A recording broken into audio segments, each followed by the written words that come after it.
Gigante, enorme, intransponível.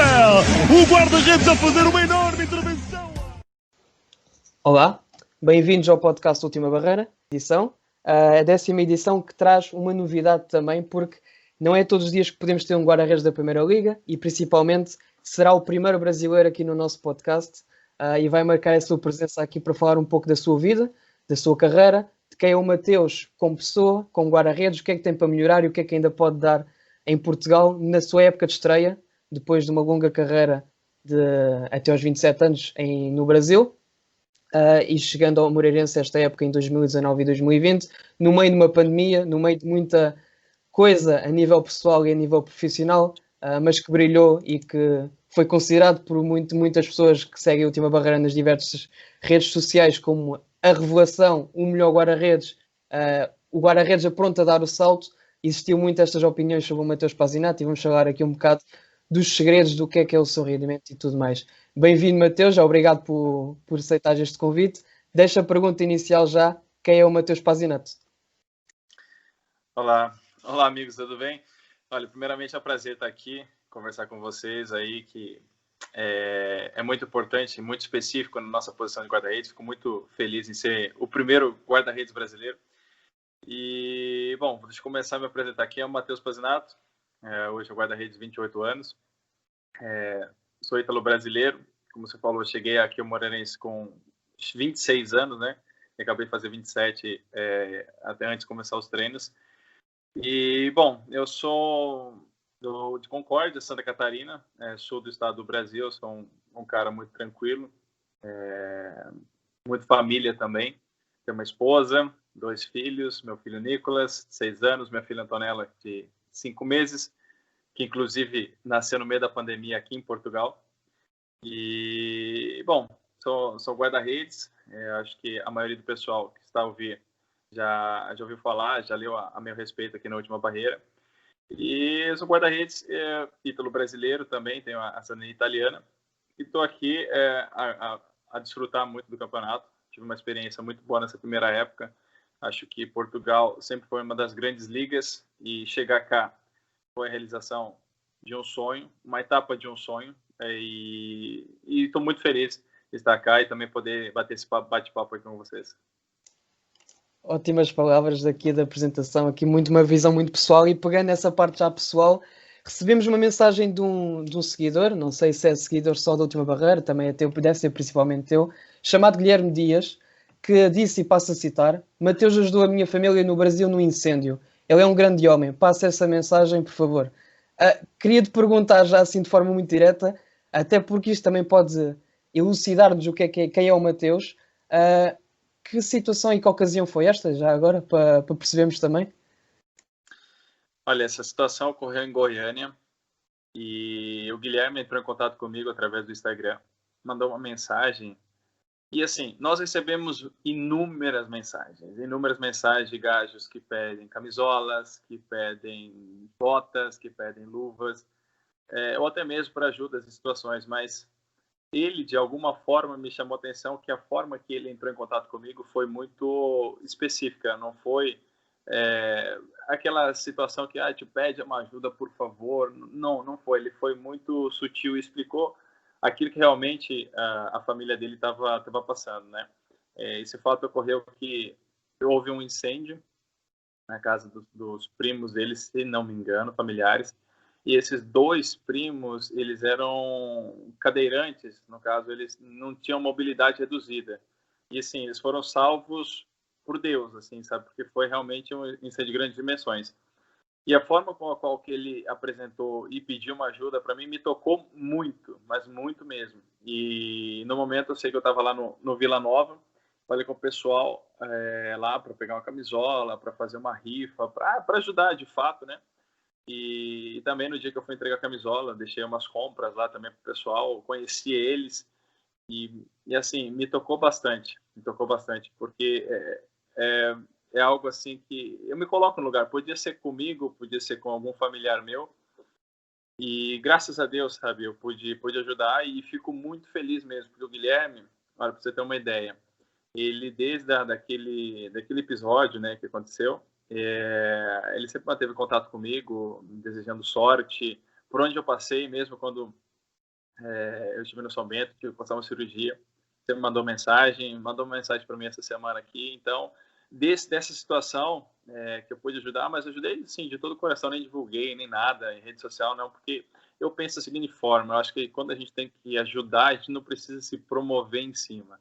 Nós temos que ajudar e fazer a obra de Deus, assim, sem ganhar mérito para outras pessoas, vamos dizer assim. Mas fico muito feliz de ele ter lembrado da situação e, de fato, foi isso que ocorreu. Né? Hoje, como eu falei com ele essa semana, um desses irmãos acabou falecendo, mas o outro está indo naquela situação e cara, muito bacana, porque ele é sempre grato a essa situação. Então, isso ocorreu fazem 2 anos. E fica sempre a dívida de gratidão por quem ajuda, e principalmente um profissional que se calhar ele acompanhava diariamente nos seus clubes, a fazer uma ajuda destas tão pessoal e tão íntima, e ficar tão sensibilizado com uma situação tão crítica e grave como estas. E isso fica sempre. E isto era uma forma de assinalar também a parte do quem é o Mateus Pazinato, a pessoa, antes de tocarmos no guarda-redes, que tivemos intenção, e foi muito curioso de tocar neste tema, até mesmo por esta situação de ficou resolvido, existiram problemas entretanto, mas ficou uma gratidão mútua e um respeito e uma amizade também. E é isto que, no fundo, o futebol também é muito mais do que 11 contra 11, é muito mais do que isso. E faço aqui a outra passagem para começar de uma forma um bocado mais menos feliz, no fundo, e passar depois para uma vertente mais alegre, mais recompensadora. Foi que tu, no final de 2019, no final do ano passado, ainda não existia pandemia nenhuma, portanto ainda mal sabias o que é que ia surgir a seguir, disseste algo, e passo a citar: passei por injustiças, por uma cirurgia, me recuperei, joguei, troquei de clube, e nisso tudo passou o meu aniversário aqui sozinho, recebi a notícia da gravidez da minha esposa por telefone, perdi o aniversário do meu filho no Brasil, mas ao menos participei por videochamada, e comecei uma nova jornada profissional num outro país. Diz-nos o que é que foi este Mateus Pazinato. Chega a Portugal com 26 anos, neste momento tem 28, como tu bem disseste. O que é que se passou nestes tempos todos, e como é que é possível chegar ao Mateus Pazinato em Portugal tão bem fisicamente, falando aqui desta parte da cirurgia, e depois com rendimento a tempo inteiro, no fundo, porque poucas jornadas falhaste? Olha, deixa eu ver se eu consigo ver por onde que eu começo. Bom, a respeito de familiar, realmente, olha, confesso para você que o único dia que eu me senti arrependido de estar aqui em Portugal foi exatamente no dia do aniversário do meu filho. Porque era uma festa de 5 anos, estava tudo pronto, era um buffet, e todos os nossos amigos, convidados, pessoas próximas. E, realmente a participar por videochamada foi uma coisa que me tocou bastante. Assim, me senti muito, vamos dizer assim, muito longe da minha família naquele momento. E para você ter uma ideia, eu acho que pouca gente sabe, também vou abrir aqui também, mas surgiu uma situação totalmente inesperada no dia do aniversário do meu filho. Por que mexeu tanto comigo? Porque a minha esposa, meu filho, meus pais e as lembranças de aniversário estavam no motorista de aplicativo que ia levar eles até a festa. E, infelizmente, o motorista errou o caminho. Ou seja, em vez de ir para a festa, ele foi quase para a praia, 1 hora e meia longe da festa de aniversário. Porque no momento eu morava em Sorocaba e a festa era em São Paulo. Minha esposa é de São Paulo, meu filho nasceu em São Paulo e a festa ia ser lá. Ou seja, o coadjuvante, meu filho, minha esposa grávida, meus pais que vieram lá de Santa Catarina para o aniversário e mais as lembranças da festa, chegaram a 1 hora e meia após o início da festa. Imagina a situação, minha sogra estando lá: não, tudo bem, chego aqui, sejam bem-vindos. A Rafaela, o Nicolas, o Macir, tá, estão a chegar, né? Imagina a situação. Então, foi uma coisa assim que toca bastante, mas é uma das coisas que a gente tem que, infelizmente, na nossa carreira, a gente tem que passar pensando no objetivo maior, né? Recebi a notícia da gravidez da minha esposa por videochamada aqui também. Aquela sensação de poder estar feliz junto, de dar aquele abraço, eu não tive. Que mais, cara? Bom, falando profissionalmente lá da questão lá do São Bento, Eu tive que passar por uma cirurgia, só que foi bem complicado o diagnóstico. Eu tive um diagnóstico de uma lesão na cartilagem do quadril reto-femoral do lado esquerdo.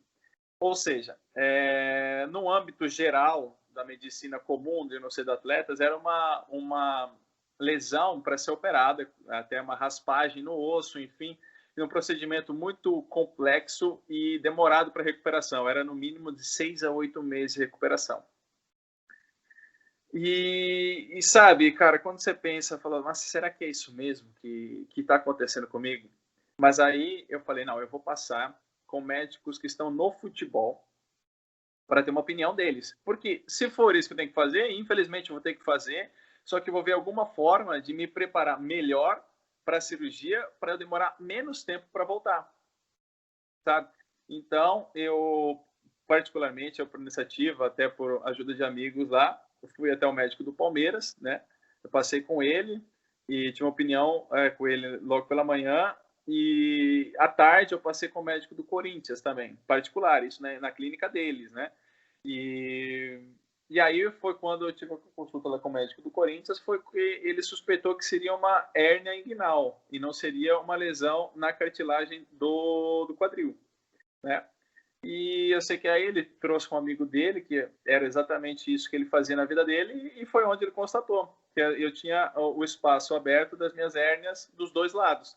Ou seja, era para fazer uma cirurgia, mas era uma cirurgia simples, teoricamente era simples, mas que era necessário fazer para colocar uma tela e depois para nunca mais voltar a ter esse tipo de lesão. E aí, ou seja, o que aconteceu? Bom, eu vou falar da questão da cirurgia, porque eu não quero tocar muito no assunto de clube, né? Mas falando da cirurgia, eu tive que esperar um mês, mais ou menos, para entrar no seguro-saúde, né? Lá do Brasil, para eu poder fazer cirurgia. E nisso, né, eu passei com o médico lá e ele falou, não, Pazinato, vai ser isso, você vai fazer cirurgia, vai ser um procedimento simples, você não vai ficar internado, vai ser no mesmo dia, e depois você sai, uma semana, 15 dias, está pronto para treinar. E foi isso que aconteceu. Aí esperei esse um mês, me preparei em ginásio, enfim, fiquei fazendo todo tipo de fortalecimento para meu corpo estar forte para depois voltar o mais rápido possível. E foi o que aconteceu. Depois de 15 dias, voltei a treinar, fiz uma outra pré-época, uma mini pré-época dentro do próprio campeonato. E foi quando comecei para os jogos, fui a 3, 4 jogos e tive a oportunidade de jogar o último jogo antes da parada da Copa América, né? E aí, joguei o jogo, por curiosidade também foi contra o Vila Nova, meu ex-clube. E aí depois teve a paragem da Copa América, onde ocorreu a negociação para vir para cá para o Moreirense. E eu sei que, assim, na época, calhou exatamente de ser uma oportunidade. Eu me preparei para ter essa oportunidade. Só que quando nós estamos pós-cirurgia, como estamos voltando, sabe, passa um turbilhão de coisas na nossa cabeça. E eu me preparei, só que eu não esperava que seria naquele momento. E quando surgiu a oportunidade, eu falei, é agora, é essa oportunidade que eu tenho.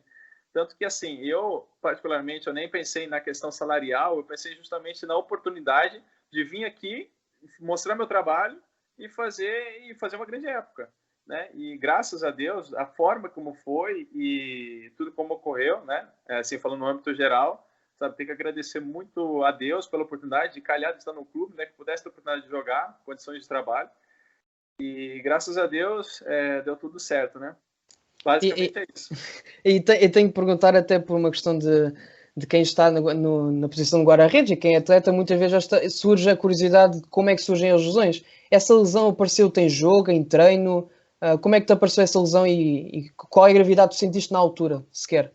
Olha, eu ainda senti quando eu estava no Vila Nova, mas sabe quando é aquele desconforto que você pensa que é cansaço? Porque a Série B do Brasil é uma loucura.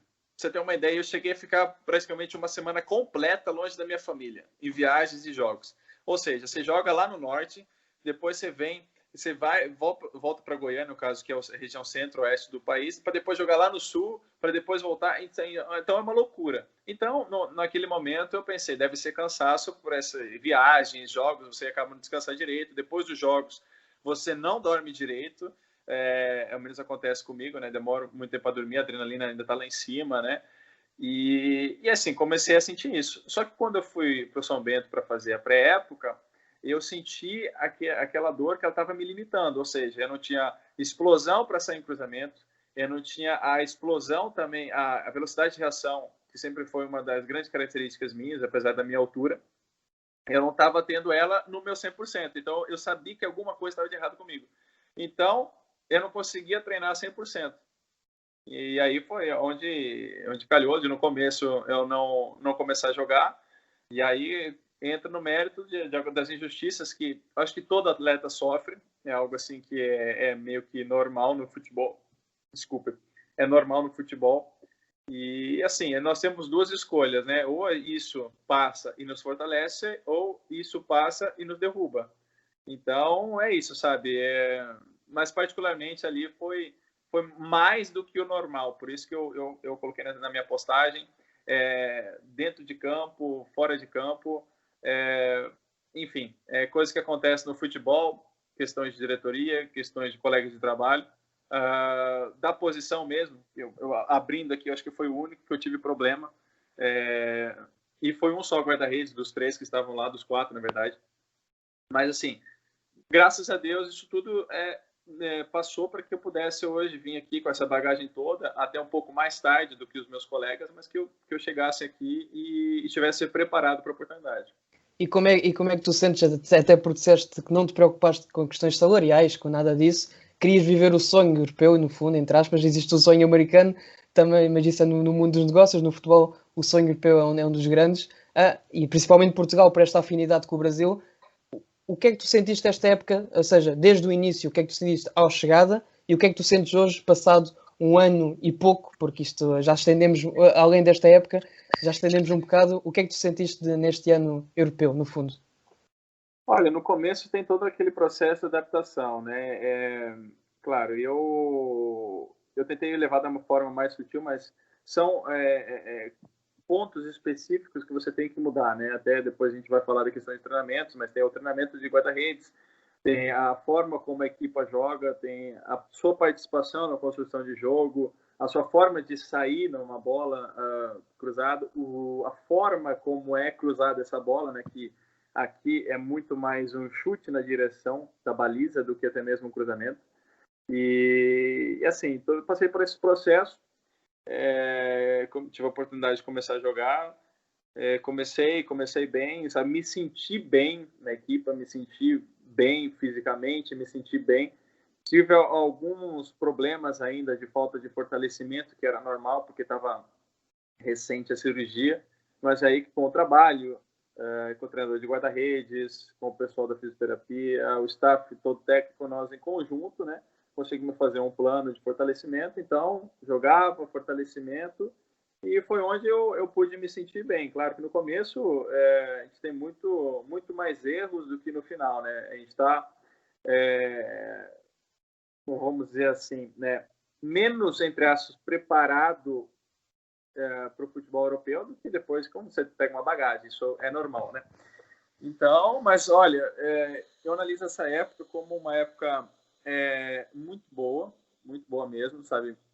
Eu me preparei para vir e fazer um campeonato bom. Claro que depois todos os números que envolvem, né, questões de defesas, questões de prêmios individuais, de penaltis falhados, de porcentagem de golos que eu evitei, que eram esperados, tudo isso somou numa época que eu fiz, né? Mas assim, resumidamente, eu vejo como uma época muito positiva. Eu vejo que assim, isso só me motiva a trabalhar mais. Eu acho que isso não é motivo para acomodação, tanto que eu tenho objetivos maiores, eu tenho objetivos pessoais meus, campeonatos, enfim. E isso só me motiva a continuar a trabalhar, ver que isso que estou fazendo, estou no caminho certo, só que eu preciso dar continuidade. É algo que hoje todo mundo vê o Pazinato como o nome de guarda-redes aqui no Moreirense, e cabe a mim trabalhar cada vez mais para melhorar, para ser mais completo e manter o nome, né, que eu acabei conseguindo. E sentes que esta foi a tua melhor época na tua carreira profissional? Ou sentes que existiram épocas passadas na Série B, principalmente, que equivaleram em muita coisa, e que teve esse sentimento também de, ok, dever cumprido, tive muito bem? Não, essa com certeza foi a minha melhor época. Cheguei mais maduro também. Apesar de ter feito uma época muito boa no Vila Nova, na Série B, foi o guarda-redes menos vazado da competição, mas eu ainda era muito maturo, né? Eu cometia alguns erros de maturidade, falta de experiência, que é normal, era a minha primeira Série B. Mas hoje, sim, eu posso afirmar com todas as letras que 2019, 2020 foi a melhor época. E posso concordar no sentido de esta época foi efetivamente boa da tua parte pessoal e também do Moreirense a nível coletivo. Já vinha com esse estatuto coletivo também desde a época passada muito bem, e foste um grande contributo também para a época deles. E aqui entra, até por já falaste nisto aqui ao de leve, mas entra a pergunta do nosso seguidor, o Hugo Garcia, treinador do Guarda-Redes, que fala muito, pergunta-te quais as maiores diferenças no processo de treino que encontraste entre o Brasil e Portugal, e se o jogo cá te pede mais e diferente do que se pedia no Brasil. E isto é daquelas perguntas mais curiosas e mais que nós, treinadores guarda-redes e nós, guarda-redes em Portugal, queremos mais saber e beber do guarda-redes brasileiro. Sim, ele tem uma visão certa, né, daquilo que é o treinamento do guarda-redes, porque o treinamento de guarda-redes lá, ele produz muito a forma analítica, ou seja, você faz aquelas 6 bolas de um lado para o outro no chão, você faz 6 bolas de um lado para o outro na meia altura, e, enfim, você faz aquela sequência meio que já programada, né? Claro que isso não é no contexto geral, às vezes é uma parte do treino, às vezes é colocada mais aquela parte de reação, mas num termo geral, assim, no âmbito geral, é basicamente isso que acontece. Nós somos muito treinados a várias repetições e menos do que a forma reativa. Então, a grande diferença que eu senti aqui era sempre estar bem posicionado, com o corpo equilibrado, para poder reagir e sem ter a decisão antes, né? Que mais, por exemplo, a questão particularmente, o guarda-redes brasileiro, eu também, tinha muito por hábito, em cruzamentos, dificilmente segurar a bola, né? Era mais o hábito do soco, né? Esse também foi um dos aspectos que nós treinamos bastante. Eu já falei da questão de estar equilibrado, de esperar a definição. Um dos pontos importantes, que até tenho que ressaltar também, que isso eu comecei a treinar depois que o Lobo chegou aqui, que foi em janeiro, que foi a questão da mancha.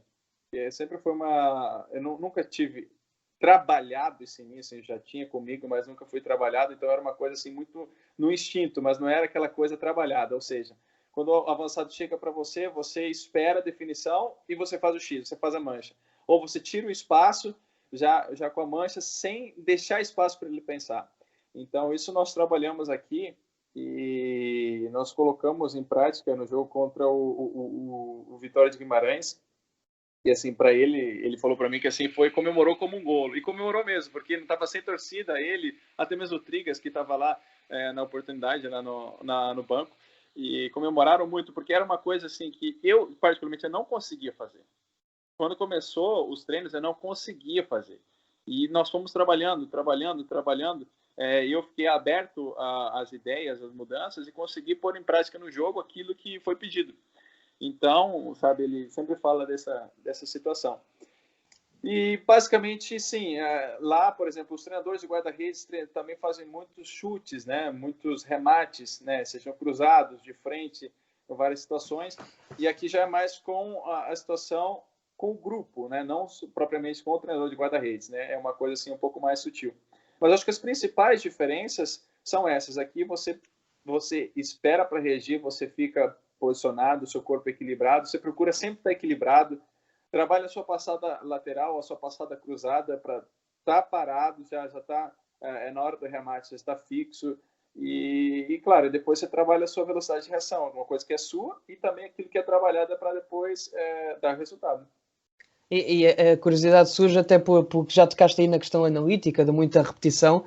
Se te sentes que aos 26 anos de chegada a Portugal, pronto, depois fizeste 27, com 27 anos, pronto, se sentes que, por exemplo, esta base mais europeia, mais portuguesa, porque nós também somos um bocado, nós não temos uma grande identidade do treino de guarda-redes, em específico português, mas conseguimos beber um pouco de várias escolas, vamos ao brasileiro, vamos ao alemão, vamos ao espanhol e conseguimos juntar o melhor de todos para formar um guarda-redes que depois acaba por evoluir. Se sentes que isso te fez também ver melhor o jogo, agir perante o jogo e também com os teus colegas, se este trabalho europeu foi uma das bases ou a base que tiveste do Brasil é que foi efetivamente a base e depois foste acrescentando camadas para o que é o Pazinato hoje? Olha, sim, eu tive uma base do Brasil, tanto que foi ela que me trouxe até aqui, né? Então tem que ressaltar isso, mas assim, me deixou um guarda-redes mais completo com esse complemento do treino, hoje, claro, com os treinadores portugueses que buscam de várias escolas. Então isso nos fez, quer dizer, me fez também, e faz também com todos os guarda-redes que vêm de lá, a se tornarem mais completos, né? Claro que isso depende da opinião, enfim, se está aberto a mudanças, enfim, a tudo que envolve as novas ideias, né? Mas, assim, hoje eu, claro, com a ajuda de todos os companheiros, dos misters que trabalhei, sabe, me fez, assim, ser um guarda-redes mais completo, também na forma tática de jogo, controle de profundidade, é algo, assim, que é muito, muito trabalhado nisso, nós jogávamos até muito subidos, e era uma das coisas assim que eu também tinha um certo receio de fazer, né? Porque não era tão comum os treinadores fazerem isso no Brasil. Mas eu te explico por quê. Porque assim, no Brasil também tem a cultura dos treinadores, 2, 3 jogos não dá certo, não dá resultado, é troca. Então troca como se fosse, assim, muito fácil, né? Então eu também entendo porque eles não, às vezes, muitas das vezes, né? Não querem se arriscar, porque também não tem essa segurança de trabalho. Ou seja, se o guarda-redes vai lá no jogo, faz o controle de profundidade errado, toma o gol, a equipa perde, cai nas costas do treinador. O treinador não tem segurança para continuar, vai pedir, ou não vai fazer, ou vai mudar, ou vai tirar o guarda-redes, né? Uma das grandes coisas também que eu pude notar a diferença é que aqui você consegue ter um pouco mais de tranquilidade naquilo que você, no seu trabalho, porque, cara, é normal a gente errar. Por mais que a gente não queira, a gente trabalha repetidamente para não errar. Só que nós estamos ali para evitar o ápice do futebol, que é o golo, que todo mundo busca. E por mais que a gente treine, por mais que a gente não durma, por mais que a gente, olha, repita 1001 vezes os treinos, a gente está propenso ao erro, mesmo a gente sem querer. Então, sabe, isso que acontece muitas vezes no Brasil. Então, pude ter esse respaldo, né, poder colocar em prática, e tudo isso, questão de saída de jogo também, né, com a equipe montada, é algo assim que poucas equipas fazem no Brasil, né, e eu acho que basicamente isso, sabe, eu acho que são os pontos principais, são esses, um controle de profundidade, uma saída de bola para agarrar a bola, essa questão ali também de estar bem posicionado, a saída de jogo. E, assim, falando taticamente da equipa toda, né, somos aqui em Portugal especificamente, somos muito mais coletivos do que individuais, né? No caso, o coletivo, seja um avançado que volta para recompor, para depois para sair, vale muito mais do que aquele que finta 2, 3 caras e deu uma assistência. Claro que isso também é válido, mas no momento certo, né?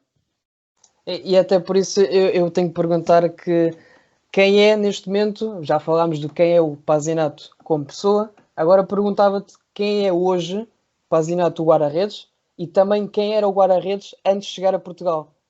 Já falámos aqui em pontos, mas eu quero mesmo uma frase forte para cada um dos momentos, ou seja, aquele Pazinato que brilhou na Série B e que passou muita coisa também na Série B, nessas tais viagens, nesses tais muitos jogos, nessas tais inconsistências, eu cheguei a ver no teu perfil dos clubes em que tiveste, em que chegaste a ter 4, 5 treinadores durante uma época, essa tal instabilidade que tu falaste, ou seja, quem era o Pazinato como guarda-redes antes de chegar a Portugal e quem é neste momento aquele que está neste momento a falar connosco, que se pode dizer, ou seja, o que é que, 2 ou 3 características fortes em cada um deles. E se são diferentes efetivamente, e acho que respondeste essa parte. Olha, eu acho que eu posso falar que o Pazinato, guarda-redes, quando estava no Brasil e na Série B, era muito mais instinto, e agora o Pazinato que está aqui, ele é muito mais cabeça, vamos dizer assim, cérebro. Eu penso muito mais no âmbito geral, se o meu instinto vai me levar a acertar ou não. Acho que é basicamente isso, né? Isso também vem com a maturidade, vem com a forma de trabalhar e vem com a sequência e a confiança que o Mister e com a equipa toda tem em você. Então, eu acho que são esses pontos aí, os pontos principais. Eu era muito mais instinto. Claro que assim eu pude trazer essas características do instinto, ou seja, uma explosão, uma velocidade de reação, para trazer durante o jogo, só que no jogo muito mais pensado, no jogo muito mais coletivo, no jogo muito mais seguro, vamos dizer assim. E até por isso, essa parte do instinto tem se calhar uma base também do que é que foi se calhar a tua infância, o que é que foi também o teu passado como guarda-redes antes de chegar ao profissional, os tais jogos de rua, se calhar ainda era uma geração onde se brincava na rua. Atualmente, pronto, os nossos jovens já estão a brincar muito menos na rua, e isso também dá capacidades motoras muito acima da média, e depois conseguem ter essa vantagem também competitiva a seguir. E até por isso, já no último podcast eu fiz a recomendação do Last Dance do Michael Jordan e do Phil Jackson, todo aquele último ano do Michael Jordan no Chicago Bulls. E agora faço também uma recomendação num livro chamado Outliers de Malcolm Gladwell, em que fala de histórias de casos de sucesso. E aqui eu gostava de fazer um paralelismo do que é que eu estou a ler neste livro, estou a metade, que fala muito de mais do que o talento, mais do que o trabalho, existem coisas nas infâncias das pessoas que condicionam ações futuras. E aqui perguntava-te, em termos de recuando agora mais ainda do que é que antes de ir no Brasil, mas antes de ir ao profissional, o que é que tu na tua infância sentiste que, por exemplo, eu olho para um guarda-redes, para um Pazinato hoje muito corajoso, com iniciativa, e aqui em off estávamos a falar de um jogo contra o Boa Vista, em que faz 11 a 13 defesas e também tens algumas saídas por ar erradas. O que é que te faz este guarda-redes ter tanta iniciativa, tanta personalidade, e se isto é algo que foi a tua maturidade ganhando ao longo do tempo e ao longo dos jogos e toda a confiança que já falaste, ou se tem alguma base ainda anterior, familiar, pessoal, tuas vivências na infância, passagem pelos teus pais, etc, etc, se também passou esta parte mais psicológica e mais mental. Olha, tem sim. Até falando um pouco da questão familiar, os meus pais, eu fui criado lá chama sítio, mas como fosse uma fazenda, né? Mas não era fazenda devido aos tamanhos. Ou seja, meu pai era agricultor, dos pequenos agricultores do interior da cidade de Concórdia, que é do interior do estado de Santa Catarina. Então, eu sou completamente do interior do estado. E meus pais e meus avós também trabalharam muito para conseguir ter uma vida que pudesse, entre aspas, dar não um certo luxo, mas uma certa tranquilidade. Ou seja, meus pais sempre trabalharam muito lá. Tem uma grande empresa lá no Brasil, que é de Concórdia, frigorífica, e eles trabalharam praticamente a vida toda, criando aves, criando porcos, criando vacas, enfim. Então, eu sou bem no interior. E tanto que, assim, para chegar no centro da cidade, da onde a gente morava, eu morava em linha 1º de setembro. Eram 20 quilômetros longe. Ou seja, ficava muito, muito longe. E, assim, por que eu digo que tenho como base? Porque depois de todo o dia de trabalho e maquinário quase a gente não tinha, era tudo mesmo no braço, manual, eu sempre, desde os meus 4 anos de idade, eu sempre quis ser guarda-redes, né? Até eu lembro que a primeira lembrança, engraçado, olha só, que agora eu fui para lá, né, nesses dias aí também, então eu fui com meu pai nesse mesmo local que eu vou falar agora, que nos meus 4 anos, na próxima beira do rio, tinha um mini campo de futebol, e eu lembro que eu queria ir no gol, e meu pai falou, então vai. E aí meu pai estava jogando contra mim, e isso eu com 4 anos de idade. E eu sei que ele chegou na minha frente, e ele fingiu que ia chutar. E eu me joguei com todas as minhas forças para um lado. E ele me pega e só rola a bola para o outro. Olha, isso para mim foi a pior coisa que tinha me acontecido. Pior que um tapa na cara. Eu lembro que a partir desse dia, eu falei meio com mim mesmo, sabe? Hoje, sabe, eu vou ser guarda-redes, sabe? Mas sem projeção nenhuma, sabe? Você não tá entendendo. Totalmente... praticamente fora de hipótese, porque não tinha contato nem com jogadores profissionais. Eu pensava, na minha infância, vou dizer assim, 4, 5 anos, que goleiro profissional tinha 6 dedos na mão, tinha alguma coisa assim extraordinária. Então, sabe, não tinha, vou dizer assim, aquela pretensão, talvez um dia no futuro que eu pudesse ser. Eu tinha vontade, mas não era a minha realidade.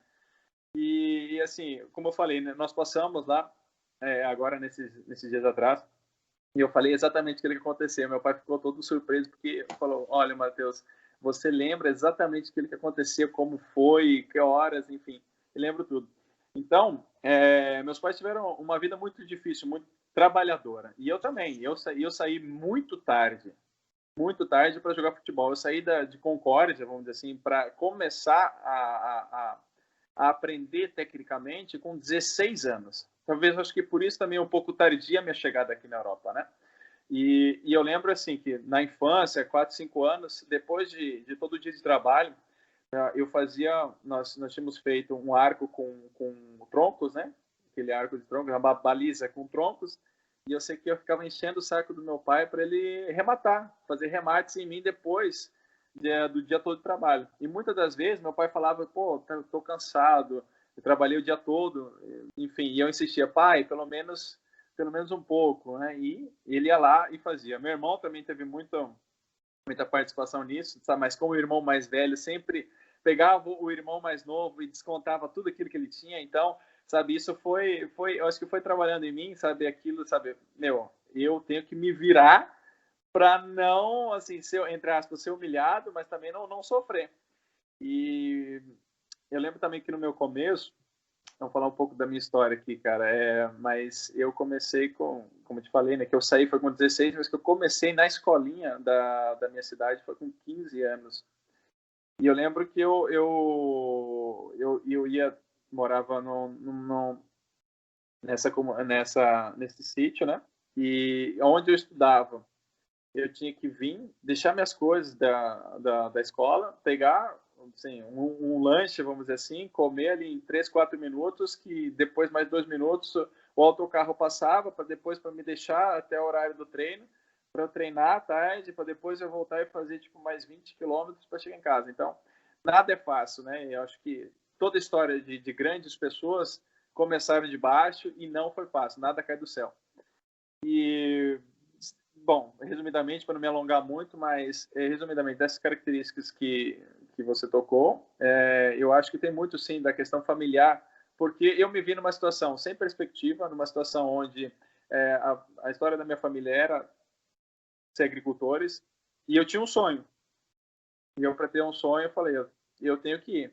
Vamos ver até onde dá. Porque, outra situação, eu lembro que no dia que meu pai foi me inscrever na escolinha, eles não queriam me inscrever, porque já tinha um guarda-redes lá. Ele falou, aí meu pai insistiu, porque falou, pô, ele gosta muito, ele quer, ao menos deixa ele treinar uma semana. E foi onde as coisas começaram a acontecer, mas, olha, tem muitas histórias aí que boas e não tão boas, que a gente pode ficar aqui umas 4, 5 horas para falar. Mas basicamente é isso.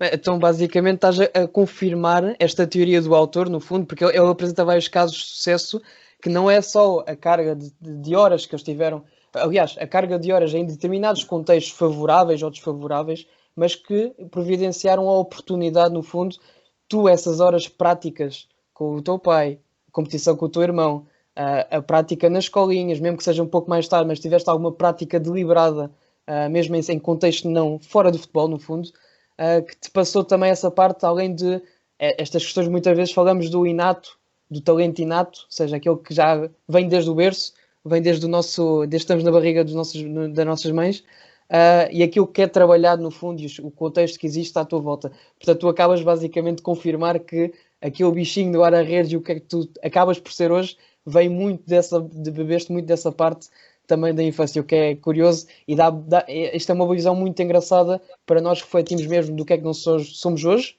e o que é que nós tivemos nas nossas vidas todas, fazer refletir o que é que passámos até chegar à atualidade e perspectivarmos também quem podemos ser daqui a 2, 3, 5 anos, mediante tudo o que já passamos. E é curioso aqui, tu falaste já várias vezes na Série B e da complicação e tudo mais, nunca chegaste a jogar no Brasileirão. outros guarda-redes em Portugal chegaram a jogarem no Brasileirão, não a tempo inteiro, mas com alguns jogos. A minha pergunta é, se neste momento o Pazinato, aliás, duas perguntas, se o Pazinato antes de chegar à Europa, sentes que tinha palco no Brasileirão, ou se este Pazinato atualmente teria mais rapidamente palco e por que motivos é que isto poderia acontecer? Olha, na ocasião, quando eu vim para cá, eu estava numa equipe de Série B, mas era a minha segunda oportunidade. Eu acho que talvez eu poderia até ter chegado numa Série A, mas talvez não com tanto ênfase como aconteceu aqui em Portugal, né?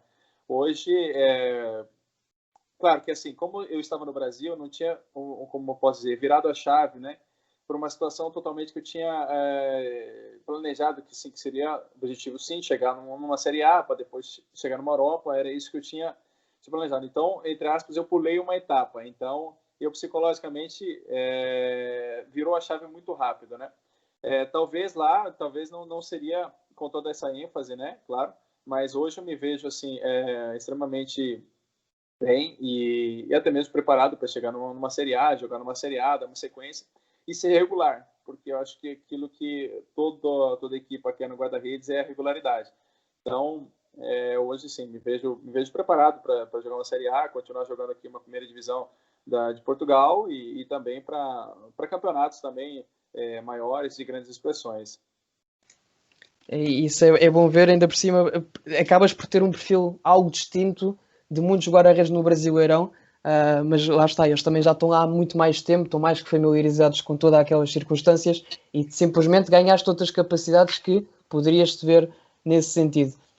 E a pergunta já aqui de uma nossa seguidora, a Margarida Carvalho, que também pergunta no sentido de, tendo em conta a temporada que fizeste, o que te faltou para ser mais valorizado no contexto nacional? A imagem, a tua própria comunicação, neste caso das redes sociais e tudo mais, em termos de qualidade esteve lá sempre tudo, sempre. E isto é uma pergunta direcionada porquê? Se sentes que apesar da época positiva que fizeste, no Moreirense em específico, com continuidade, com muitas defesas e com muitas balizas invioladas, tudo que se valoriza num guarda-redes, se sentes que te faltou qualquer coisa para, por exemplo, agora neste mercado de transferências, seres mais falado para dar um possível salto numa etapa diferente, para um clube de aspirações europeias, ou o que for, diferente, um bocadinho acima do Moreirense, sentes que faltou alguma destas coisas ou que eventualmente a tua qualidade vai acabar por surtir efeito e ter essa recompensa de forma natural com o teu trabalho? Bom, eu acho que no primeiro ponto que ela tocou, que é relacionado à exposição, eu acho que, como eu falei antes, né, foi uma época muito positiva, foi muito bom, e eu acho que, assim, no âmbito aqui de Portugal, como é a minha primeira época, algo assim que eu tinha chegado agora, foi muito positiva. Talvez, acho que não tenha faltado alguma coisa, talvez, não sei, porque eu nas redes sociais, nas mídias sociais, eu sou bem tranquilo, sou bem na minha, eu acho que, como eu te falei, sou bem família, então, por calhar, muitas vezes, acaba não sobrando tanto tempo para ficar, né, assim. E eu acho que, assim, a minha exposição, para uma primeira época, foi uma exposição muito boa, talvez não tenha calhado a oportunidade de algum clube, alguma equipe aqui de Portugal não ter concretizado alguma coisa, não ter concretizado, né? Claro que conversas teve, mas todas informais, né? Então, acho que, claro, ainda é um pouco cedo, né? A janela de transferências ainda está a ser movimentada. Existe sim a possibilidade, devido ao campeonato que eu fiz, mas também a minha cabeça está toda aqui no Moreirense, eu acho que tem que ser bem tranquilo relacionado a isso. Meu clube que eu tenho contrato, que acabou de me comprar.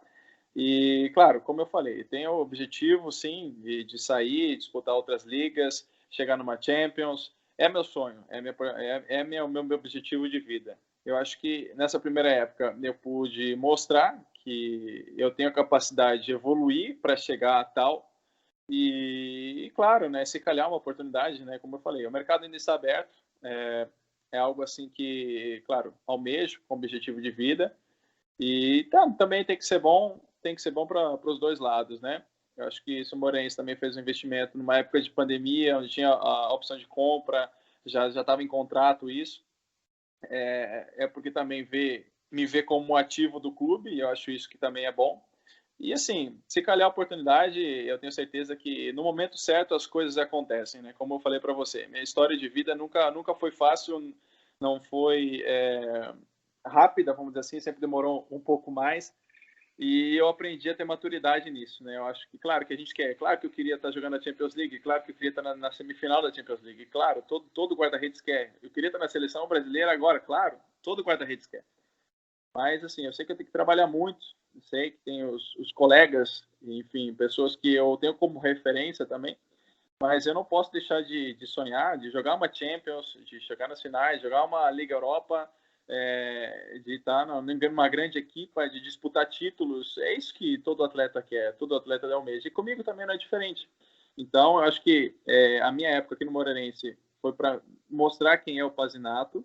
Claro que isso não é me vangloriando, não. Eu acho que isso é muito tranquilo. Eu acho que eu não posso me abater com as críticas e também nem me vangloriar com os elogios. Eu sou uma linha bem tranquila. E, sabe, basicamente isso, né? Eu acho que não calhou a oportunidade. Nesse momento, nessa época, ainda a janela está aberta e vamos ver o que acontece, né?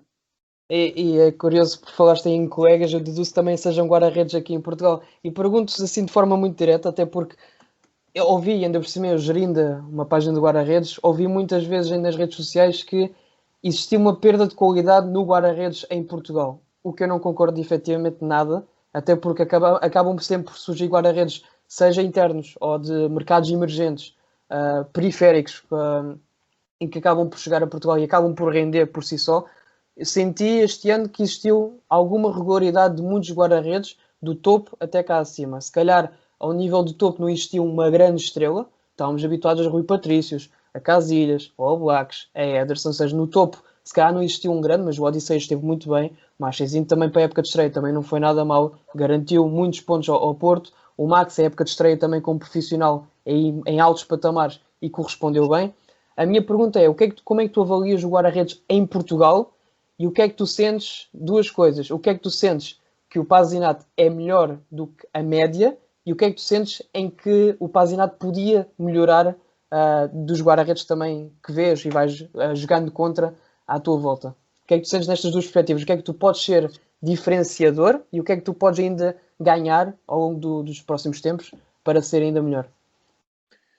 Olha, eu vou falar daqui dos guarda-redes aqui de Portugal. Eu acho que tem que ser valorizado muito mais. Portugal é o atual campeão da Europa, né? E assim, o guarda-redes português sempre vem fazendo grandes jogos, estão em grandes equipas, né? Assim como no Brasil, né, onde a gente está, a maioria da imprensa ou das pessoas não valoriza o que é de casa, vamos dizer assim. O pessoal que é de lá sempre prioriza em valorizar quem é de fora. E eu acho que é uma visão totalmente equivocada. Tanto que aqui em Portugal tem excelentes guarda-redes portugueses, dentro, fora, e assim como tem no Brasil, dentro e fora. Bom, pegando Desculpa, a segunda parte da pergunta era? As perguntas são, o que é que tu achas que podes ser melhor do que a média, ou seja, a globalidade dos guarda-redes em Portugal, e o que é que tu achas que podes ainda melhorar, tendo em conta o que a maioria faz, por exemplo? Sim, eu acho que uma grande característica minha é a velocidade de reação, minha explosão, né? Apesar do meu tamanho ter 1,92 m, 1,91 m, enfim. Depende da balança da altura, enfim. Mas da minha altura, com essa velocidade e até mesmo como peso, vai ser uma característica, né? Muito importante, que eu acho que isso me faz diferenciar um pouco. E claro, eu tenho que melhorar no aspecto onde não é natural meu. Por exemplo, não é natural eu jogar com os pés, alguma coisa assim que eu tive que aprender depois do profissional, né? Não foi uma coisa que veio desde os subs. E também as questões, por exemplo, o cruzamento também, que tem que ter a questão melhorada, porque era diferente no Brasil do que aqui, claro, no contexto de probabilidade, vamos dizer assim, probabilidade de vir um cruzamento na direção da baliza, como o chute aqui, é muito maior do que vinha lá. E sempre foi uma das grandes características minhas lá. Então, acho que assim, a gente vai com parte do processo, aprendendo com os guarda-redes. Acho que assim, também a postura de cada um, também a gente procura pegar um pouco de cada um e tentar se moldar da melhor forma naquilo que você consegue, né? E isso é bastante curioso até pela questão dos cruzamentos, porque eu estou a imaginar o futebol brasileiro e imagino sempre aqueles cruzamentos mais abertos, para cabeceamentos ou para remates de primeira, e o guarda-redes até que deslocar do primeiro posicionamento para ajustar, e muitas vezes ainda em deslocamento e tem aquelas defesas espetaculares em que basta só desviar o pezinho e mete uma mão mais esticada e faz defesas espetaculares. Pronto, muito características do guarda-redes brasileiro, com essa explosão toda e tudo mais. E pergunto até porque agora não tivemos assim dias muito felizes agora na Liga dos Campeões, principalmente para os dois gigantes de Manchester, no Ederson e no De Gea.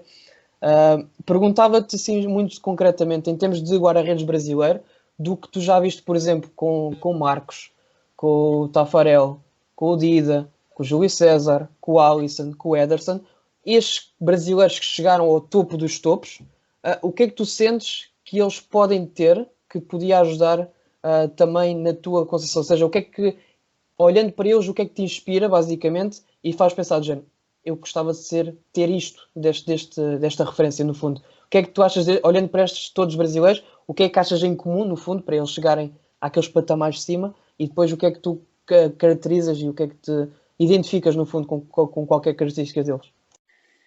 Olha, eu acho que a grande característica que envolve a todos e todo mundo que vence no esporte é a vontade de vencer e se preparar para uma oportunidade, né? Eu acho que, bom, eu time como referência sempre Dida, Marcos e Rogério Ceni vendo jogar. Tive a referência do Tafarel também, mas assim, não na época em que jogava, menos eu não lembro. Sempre tive como vídeos, enfim. Para mim é o maior guarda-redes da história do Brasil. E dos guarda-redes que mencionaste, eu acho que os guarda-redes brasileiros estão muito valorizados no mundo hoje. Eu acho que eles conseguem, de uma forma, com uma técnica, talvez um pouco, vamos dizer assim, uma técnica não diferente, mas uma técnica propriamente deles, serem completos da forma que eles jogam. Por exemplo, o Alisson, eu acho um goleiro super completo. Tecnicamente, eu acho que ele é um dos melhores do mundo. A técnica que ele faz, uma pegada, a técnica que ele faz uma entrada, a técnica que ele faz uma batida, sabe? Ele é muito técnico, né? E ele também, sabe, consegue ser completo em todas as áreas. O Ederson tem um jogo com os pés que é assim, que é um absurdo, é uma coisa assim nata dele que quando você para analisar os jogos que ele faz, você fala, cara, é impossível. É só ele mesmo que consegue fazer isso, seja um pontapé de baliza lá para outra área, seja uma bola enfiada no meio, que ele consegue achar um passe, é uma coisa especificamente dele. E falando dos três guarda-redes, lá que até foram os três guarda-redes do Penta, né, Pentacampeonato Mundial, eu vejo assim o Marcos como aquele guarda-redes que é coração, sabe, que é totalmente emoção, o Dida que é frio, o Dida que tem uma personalidade dele assim que é tão frio que deixa até inconfortável o avançado. E o Rogério Ceni, cara, é como aquela liderança que ele tem dentro e fora de campo. Olha, eu assistia muito das preleções que ele falava antes dos jogos, né? E, assim, era impressionante a forma como ele dava, a forma como ele motivava. E eu sempre tive ele como referência. Tanto que, assim, no meu primeiro... Não no meu primeiro ano como profissional, mas quando eu comecei a jogar de fato no profissional, eu joguei contra o São Paulo e pude trocar a camisa com ele. E um fato que me chamou a atenção foi que, assim, eu estava começando a jogar, acho que tinha 20 anos de idade, e, pô, jogar contra São Paulo, Rogério Ceni, Pato, enfim, Ganso, Luiz Fabiano, grandes nomes. E eu estava novo, estava começando a jogar. Eu falei, meu, o que eu vou falar para esses caras quando vai cumprimentar? Eu falei, bom jogo e tudo mais. E um dos fatos que me chamou a atenção foi que o Rogério Ceni me chamou pelo nome. Ele falou, Matheus, parabéns pelo jogo, porque naquela época era Matheus ainda. Parabéns pelo jogo que você vem fazendo. Acho que tem muito futuro pela frente. Eu acompanhei esse último jogo, você foi muito bem. Desejo sorte para você e depois do jogo a gente conversa. E, cara, para mim isso me marcou tanto, porque ele não tinha obrigação nenhuma de saber quem eu era, de acompanhar os jogos, mas eu estava muito, muito tenso antes do jogo, né? E depois aquilo, sabe, me deixou super tranquilo no jogo. Então, assim, foi um fato que me marcou. Trocamos a camisola depois e eu reencontrei ele em 2018, que é ele já como técnico do Fortaleza e eu como guarda-redes do Vila Nova. E depois do jogo lá em Goiânia, e eu esperei ele para conversar e toquei nesse assunto e ele lembrou desse assunto. Então, assim, foi muito interessante. E eu acho que, assim, falando dos guarda-redes, assim, voltando ao nosso assunto, eu acho que, assim, são características individuais. O Júlio César, por exemplo, ele buscava defesas que, assim, que você jamais imaginava que ele conseguia chegar, porque ele tinha uma velocidade de reação, uma explosão gigantesca.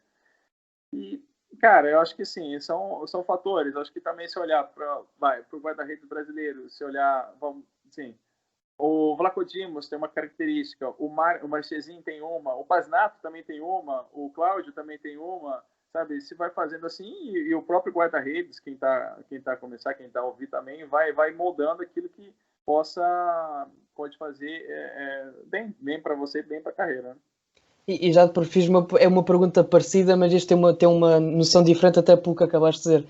Tu és daqueles guarda-redes que olham muito para os guarda-redes em que estão na mesma competição e vais comparando para ti mesmo, ou seja, ok, gosto muito de ver o Marchesin, por exemplo, no deslocamento lateral dele, por exemplo, o Odisseias, gosto muito dele também na velocidade dentro da baliza que ele tem é impecável.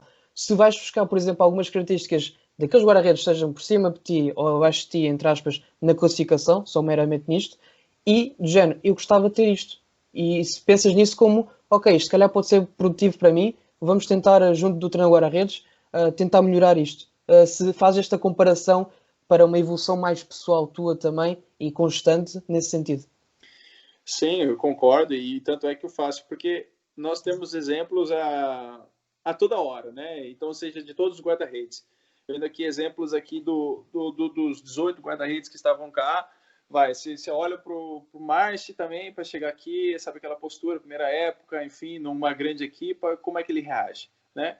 O Vlaco Dimos, eu particularmente acho que ele tem um controle de profundidade, uma decisão de saída, sabe, para encurtamento do avançado que, assim, é surreal, algo assim que ele tem. Por exemplo, vai o Marco do Santa Clara, a batida que ele tem na bola, que é uma coisa, assim, impressionante. Então, sabe, você vai pegando, olhando esses pontos. Eu estou falando, assim, em pontos específicos, claro que tem muitos outros. O Cláudio, que agora está no Porto, o tom dela também, a postura que ele tinha, você olha, então você acaba olhando. Assim, eu não tenho aquela vaidade de achar que, assim, tudo aquilo que eu faço, sou eu que faço, eu tenho que ser o melhor de todos. Não, eu tenho que ser só melhor do que eu mesmo. Se eu ver características que podem me ajudar em outros guarda-redes, seja acima, seja abaixo, seja do mesmo nível, por que não, né? Eu sei que tenho muitos aspectos a melhorar, tecnicamente, taticamente, e eu falava até mesmo para o treinador do guarda-redes, vi exemplo do meu lado, com o Trigueira, com o Macedo, acho que, assim, nós estamos aqui sempre para evoluir, para aprender. Acho que o ser humano que se fecha para aprendizado, ele se fecha para a vida. Nós estamos aqui sempre para aprender. E eu acho que, assim, a gente não tem que ter a vaidade no nosso coração e, assim, humildade de ver, reconhecer e fazer. Eu vou ser melhor do que eu mesmo, sabe? Eu vou ter características que vão chamar atenção e vou ter características também que não vão chamar tanta atenção. É assim que funciona. Um guarda-redes completo, vamos dizer assim, que praticamente não existe, né? Algo... Então, é assim, eu penso dessa forma. E esse espírito meu também, voltamos à questão do livro que eu tinha sugerido, da parte das origens, também certamente muitas das tuas ações e pensamentos atuais derivam muito dessa parte, contexto familiar e tudo o que viveste também ao longo do tempo. E já tocaste aqui no Mr. Wolf, nos guarda-redes Macedo e do Trigueira, pergunto-se, e é a pergunta mais comum que se pode fazer a um guarda-redes e a um treinador guarda-redes, como é que é a tua relação dentro do grupo dos guarda-redes e também com o treinador guarda-redes? Espetacular. Acho que eu tive aqui um ambiente aqui no Moreirense, falando aqui, que dificilmente encontrei, sabe? Como eu te falei, problemas eu tive mas, assim, teve grupos que sobressaem mais e outros que é o normal. Eu acho que aqui eu encontrei companheiros de trabalho, assim, que me motivaram, que trabalharam junto comigo, que se alegraram também nas minhas conquistas, porque uma das coisas que nós até estava comentando internamente foi que eles estando bem me fazem estar bem, e eu estando bem também reflete no trabalho deles, porque todo mundo vai olhar, pô, o Paz e o Pazinato está bem, então os guarda-redes lá do Moreirense também estão fazendo com que ele melhore. Então é uma forma, assim, de todo mundo se ajudar, até mesmo com o Lobo, né, essa parte específica que eu falei, e também lá com o Batista, que estava aqui antes também, teve características com ele, justamente essa questão de estar tá bem equilibrado, que começou com ele, Lobo também fez. Então, assim, são detalhes que você vai pegando de um, vai se moldando e sabe, e para acrescentar ser melhor do que você mesmo, né? Então, falar aqui do Balneário do Maranhense, assim, foi espetacular poder trabalhar com eles nessa época. É sempre bom ver essas relações saudáveis que também ajuda muito ao vosso rendimento depois em campo. E faço-te uma pergunta, até porque talvez possas saber essa resposta de cor. Quantos treinadores guarda-redes já tiveste na tua carreira? Olha, de cor eu não sei. Sei que foram Mais ou menos. muitos. Vamos pôr aí uns 20, mais ou menos. E a minha pergunta prende-se na questão de isto já respondeste. Não. Vamos ser mais específicos. Agora parei para pensar, vai.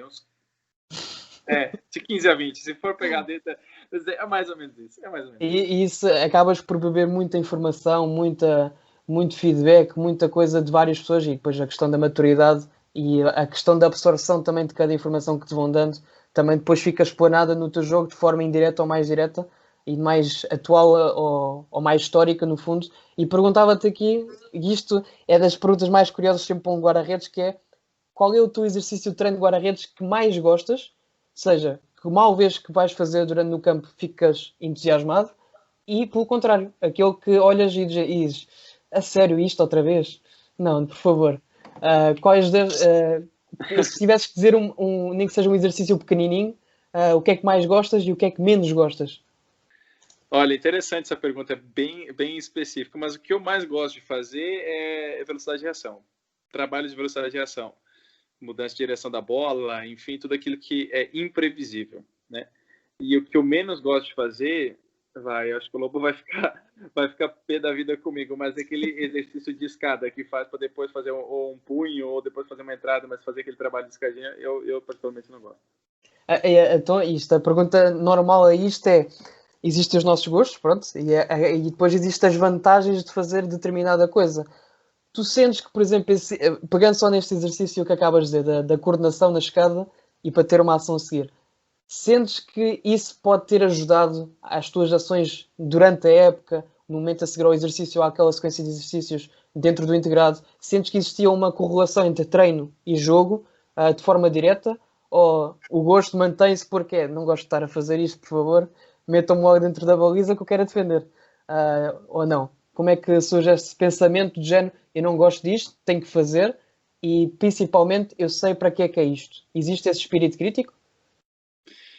Assim, por exemplo, falando dessa questão da escada, eu sei que não gosto muito de fazer, mas sei que tem que fazer e em algum momento isso vai me ajudar. Claro que você não vai ficar traçando a passada de um lado para o outro e lateral, assim. É uma coisa assim muito analítica, que é entre aspas, uma dificuldade a mais, um exercício a mais do que você fazer somente o punho. É uma coisa assim que é particular.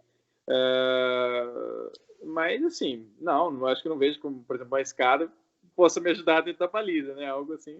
Mas é normal, mas eu faço. Eu acho que se é porque está aí, algum ponto que talvez eu não perceba nesse momento, talvez possa estar lá para me ajudar.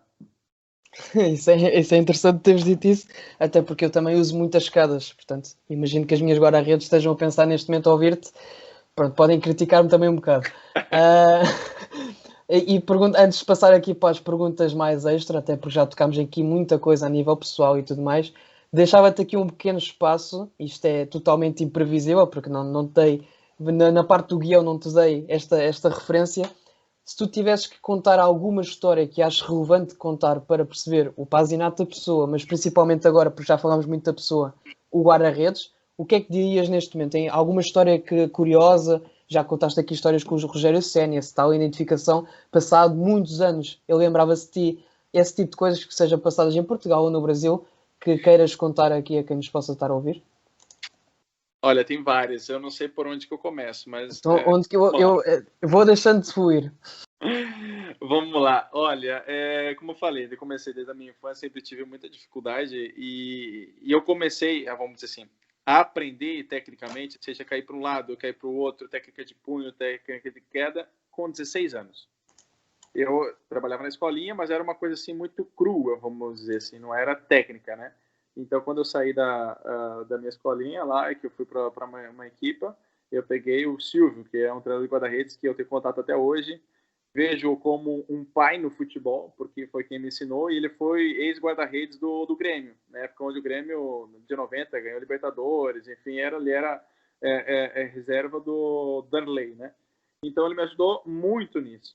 E eu sei que naquele ano eu tinha 16 anos e calhou de jogar as finais do Campeonato Estadual Sub-20. E calhou de nós sermos campeões. Então, isso também me marcou positivamente, né?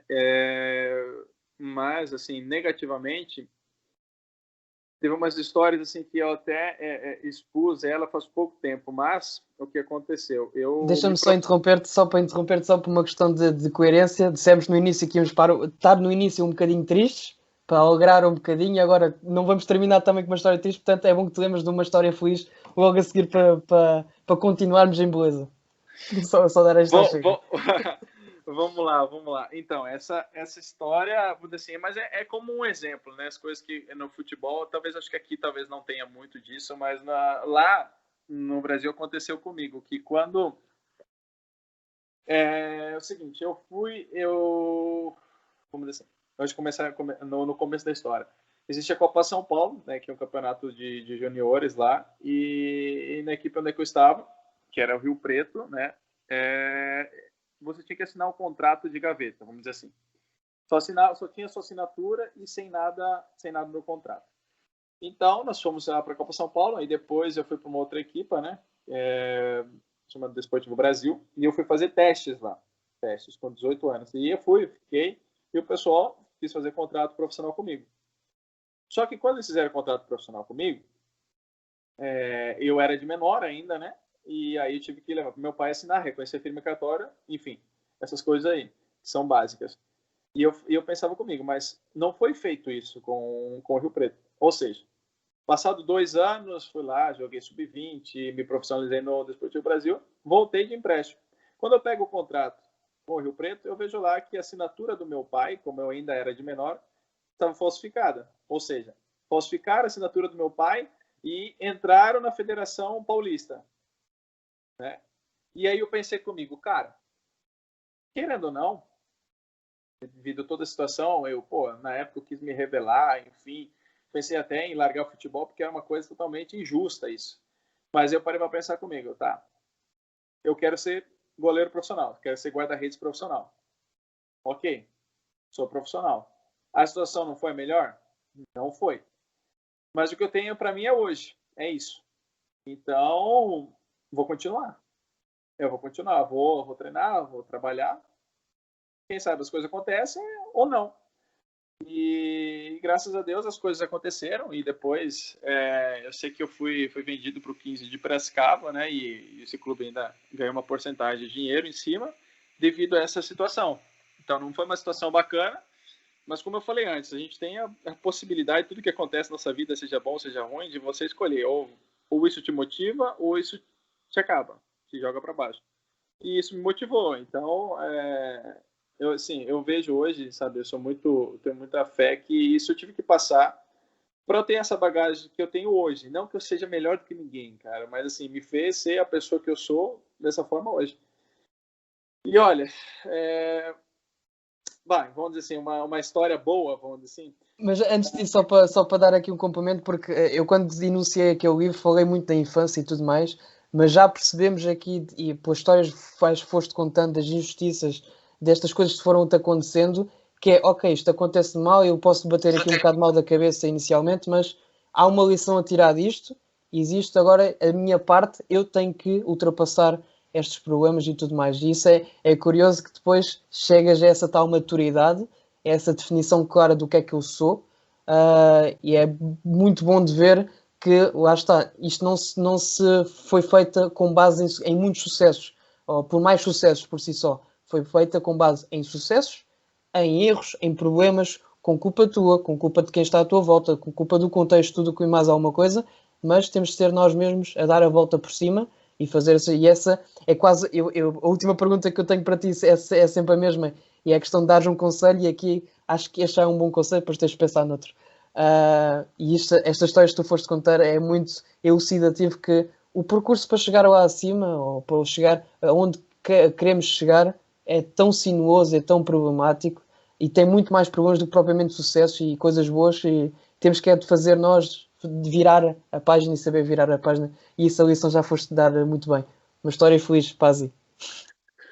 Olha, bom, a gente já teve dessa época aqui também, né, do que aconteceu, enfim, que eu vejo como uma história extremamente feliz, apesar que também fora de campo tem muito mais histórias que aconteceu e também passei por muitas dificuldades, mas assim, é particular mesmo, assim, algo que é meio que improvável, mas nada demais. Bom, mas uma história feliz, vamos dizer assim, pode ser a história de quando eu fui campeão lá com o 15 de Piracicaba. Foi assim, o primeiro jogo da final nós tínhamos ganhado de 2-0, e o segundo jogo, eu sei que assim, olha só como é que é as coisas. Deixa eu começar no começo da história. No dia do jogo, do segundo jogo da final, o nosso capitão tinha casamento marcado. E, ou seja, o pessoal tinha organizado um avião particular para ele depois do jogo ir lá, ir para o casamento, para casar, enfim. E naquele dia caiu muita chuva, assim, foi uma chuva torrencial, uma chuva assim, que nunca tínhamos visto. E assim, quando nós estávamos no hotel para sair, aí eu lembro que o pessoal do auxílio, seja os roupeiros, enfim, eles estavam vindo numa outra carrinha. E essa carrinha acabou perdendo o controle na estrada e capotou. E o terno do nosso capitão estava dentro. Ou seja, foi cheio de barro.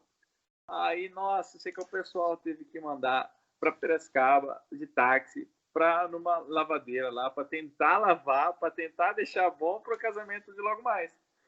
E, ou seja, eu sei que quando nós chegamos na final lá, pô, nossos roupeiros estavam lá, um com o olho desse tamanho, outro com o braço aqui, todo arrebentado. Falou, cara, ó, mas eles falam assim, não se preocupa com a gente, vai, fica tranquilo, foca no jogo e tudo mais. Tá, beleza, passou isso aí, vamos pro jogo. Aí nós tínhamos ganhado o primeiro jogo 2-0. E, cara, eu sei que com 6 minutos de jogo, nós tomamos o primeiro gol, que foi um remate fora da área, a bola desviou, o gol. E o segundo golo foi uma bola nas costas do defesa, onde o avançado chutou, e foi um chute diagonal. Diagonal na direção, na minha direção, ou seja, a bola passou por baixo da minha perna.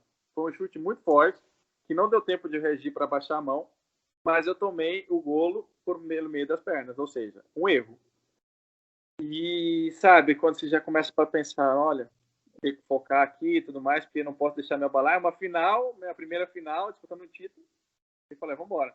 E depois eu sei que assim, isso foi aos 10 minutos de jogo, estava 2-0 para outra equipa, e terminei, fiz assim, várias defesas importantes, né, no jogo, até o intervalo do jogo, e assim, mantive o nível de concentração, fui bem. E depois voltamos, né, para a segunda parte, e aí eu sei que a outra equipa fez o terceiro golo. Aí eu falei, nossa, mas não é possível, cara, não é possível tomar o terceiro golo. O segundo golo que eu tomei foi um erro meu, cara, e olha, não pode, não. Eu falava com Deus assim, olha, não, Senhor, me ajuda-nos aqui que a gente não merece. Enfim, e eu sei que foi quase aos 40 do segundo tempo, aos 85, 80 minutos. Eu sei que o nosso defesa foi num canto e fez o gol, 3-1. Opa, então, ok, agora vamos para os penaltis. E aí eu lembro do seguinte, cara, que assim, antes da disputa de penaltis, eu sei que eu fui lá no banco lá de reservas, me ajoelhei e falei com Deus, falei, Senhor, faça a tua vontade, mas olha, eu não posso sair desse lugar aqui não sendo campeão e ter tomado aquele golo.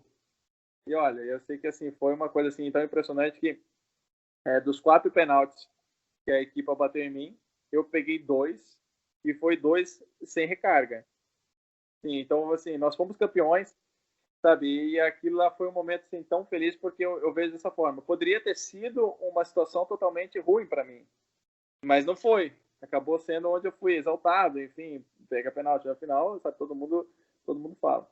Mas isso, é uma das histórias boas. Assim, eu perguntei numa história feliz e tu conseguiste meter na mesma história um terno do teu capitão que foi para não sei onde, o teu motorista É e o que verdade. for com o braço ao peito a ver o jogo, sofreste 3 golos e pronto, um deles passa-te por baixo das pernas. Portanto, o teu conceito de felicidade teve alguma infelicidade Sempre antes. tem, pode perceber, né? Que você vê que as coisas sempre são difíceis, né? Mas terminando a história dele, ele foi, casou, tá casado até hoje, tem filho, o terno tava ok, foi tudo bem com a viagem de avião, então ótimo, né? Também uma história feliz. E é basicamente isso. A história feliz também que foi através do futebol, né? Não através do futebol em si, mas por eu sair da minha cidade, né, e jogar futebol, que eu conheci minha esposa, enfim, somos uma família. Olha, olha, a princípio são essas, né? Essa já é bem melhor do que É, estar a perder um terno e tudo mais. Ah, de uma é, visão aqui voltando aqui mais à posição de guarda-redes em específico e depois terminando aqui, já vamos com 1h15, perguntava aqui de forma muito direta, quem é o teu guarda-redes referência ou preferido na atualidade? Qualquer nacionalidade, em Portugal ou lá fora?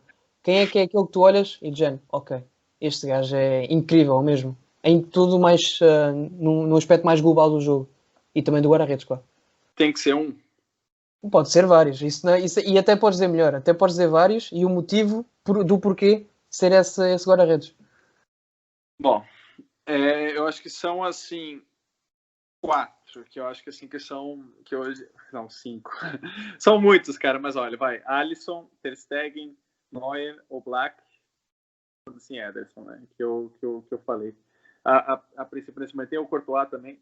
Por que eu coloco Courtois? Courtois, eu digo, pela questão da estatura dele, ele conseguir ter a velocidade que ele tem, né. O Alisson, como eu falei, é um goleiro completo, assim como o Ter Stegen, que eu acho que até que é um mais completo, vamos dizer assim, com o jogo com os pés, assim, é algo assim que é dele, cara, e é algo assim espetacular. O Neuer, pela sua ousadia, enfim, cara, esse gajo é impressionante, cara. Parece que ele consegue pegar bolas que sabe que o avançado vai fazer. Parece que ele sabe que o avançado vai fazer. O Ederson também, que tem uma canhota lá, que é uma perna esquerda que é assim impressionante, e a postura que ele tem sempre frio também. E o Black, cara, o Black é o do guarda-redes mais regular que eu acho que eu já vi jogar. Cara, é impressionante. Não toma golo, cara. Não toma golo. Ele é impressionante. Tá batendo recordes atrás de recordes de golos sem tomar golos na liga. E sabe ver ele jogar. Ele tá sempre bem posicionado. Ele tá sempre reativo. Ele tá sempre explosivo.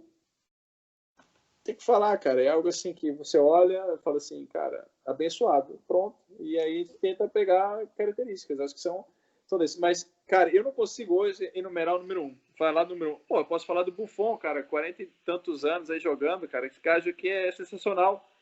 Ver ele jogar é espetacular, cara. Pô, o Navas, cara, ele faz defesa igual um gato, cara. Ele é impressionante. É algo assim. Então, assim, acho que é difícil, na minha posição, de enumerar um aqui também. Por exemplo, de fora, assim como eu já falei, de exemplos daqui de dentro mesmo, né? Então, é assim, impressionante. É engraçado teres referido aí, até porque ontem, quando falávamos disso, foi ontem? Acho eu, foi exatamente. Anteontem, já não me lembro dos dias, que foi a goleada lá do Bayern contra o Barcelona, e estávamos a falar do género, porque o que o Ter Stegen viveu naquela noite, isto num contexto mais ingrato possível, porque estava a jogar contra o compatriota Neuer, e está sempre a ser comparado a ele, do género, epá, o Neuer está ultrapassado, é Ter Stegen neste momento, e de repente olhamos para ele e o voo 8. Não tem culpa nenhuma, o coitado, tem culpa um ou outro gol, mas tendo em conta aquele contexto, uma pessoa perdoa tudo. Como é que te sentirias, até porque tiveste esta época, e principalmente agora depois da pandemia, um jogo muito parecido, que parecia que cada bola que ia lá entrava, contra o Porto, no Dragão. Como é que se sente um guarda-redes? E até estava-te a perguntar isso na altura, e até acabei por fazer publicação na página, que foi a questão de ele não vai ter um próximo jogo logo no dia a seguir, 2 dias depois. Ele vai ter o próximo jogo. Aliás, ele já anunciou há pouco tempo, há poucos minutos, que vai ser operado outra vez.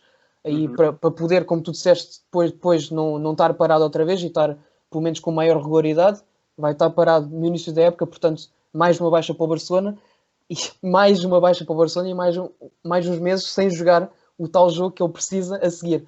Como é que achas, como por exemplo o Loris Karius na altura, naquela final mítica do Liverpool contra o Real Madrid, que pronto, estragou-lhe a carreira, e ele que estava muito bem mesmo, fez aqueles erros no pior palco possível. Como é que um guarda-redes profissional encara isto? E como é que recupera de uma coisa destas, no fundo? Olha, eu vou falar primeiro aqui do exemplo aqui do Ter Stegen e também do meu exemplo lá que, cara, sendo bem sincero, você se sente impotente. Porque parece que a outra equipe, tudo aquilo que faz dá certo. Vem ao ataque, enfim, pode até errar o primeiro, mas vem o segundo e remata numa bola indefensável. Tem dias que as coisas não saem bem, não correm bem.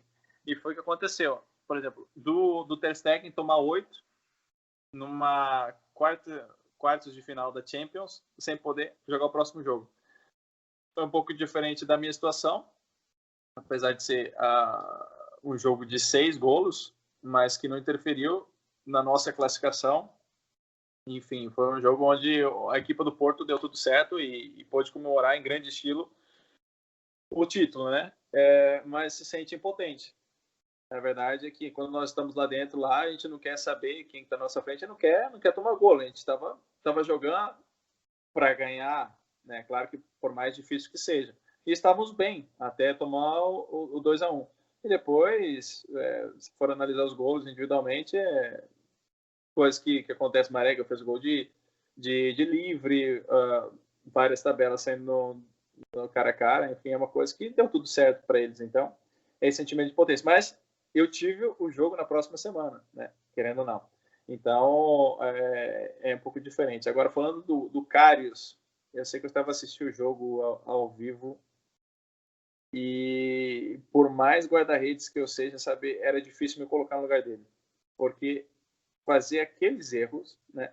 No caso que, claro, todo mundo tá propenso a acontecer, mas numa final de Champions é uma coisa assim, cara, eu falei assim, eu não consigo me colocar no lugar dele, como eu vou deitar minha cabeça no travesseiro à noite para dormir, não vou conseguir dormir muito tempo, cara, porque, como você falou, a carreira dele estava no alto, sabe, o Karius aparecendo muito bem, jogando muito bem, Premier, Champions, e no jogo, sabe, 2 lances, 2 gols que tomou, um título que deixou de ganhar, sabe, a carreira dele já não é mais a mesma, né? Então é muito complicado, sabe? A nossa posição como eu falei antes, a gente trabalha incansavelmente para não errar, mas os erros estão ali e acontece. Você pega uma noite como aquela, tem toda a sua carreira, entre aspas, por água abaixo. Então, para você ver como a nossa posição é que mais tem responsabilidade, nós não podemos errar, que mais, entre aspas, função temos, que nós construímos o jogo, nós estamos lá como um terceiro homem na controle de profundidade, nós somos quem saímos das bolas aéreas, como nós cobrimos o erro da nossa defesa e nós não podemos errar. E muitas vezes quando a gente erra, né, a gente não tem ninguém para lá falando, não, estamos ali, estamos juntos. Claro, no âmbito geral, né? Não digo que aqui no Moreirense não tem, muito pelo contrário, né? Uma equipe muito solícita, né? Mas falando com ele, assim, sabe, dificilmente algum dos jogadores vai lá e vai abraçar Karius. Eu te entendo. Não, ninguém entende, né? A não ser o outro guarda-redes, né? E é complicado, caramba. Mas é assim, faz parte, foi aquilo que nós escolhemos fazer e temos que estar preparado para isso, para situações extremamente boas e situações extremamente ruins. Não é isso que vai definir quem nós somos, né? Um jogo mau, um jogo muito bom, né? A gente tem que manter uma regularidade, né?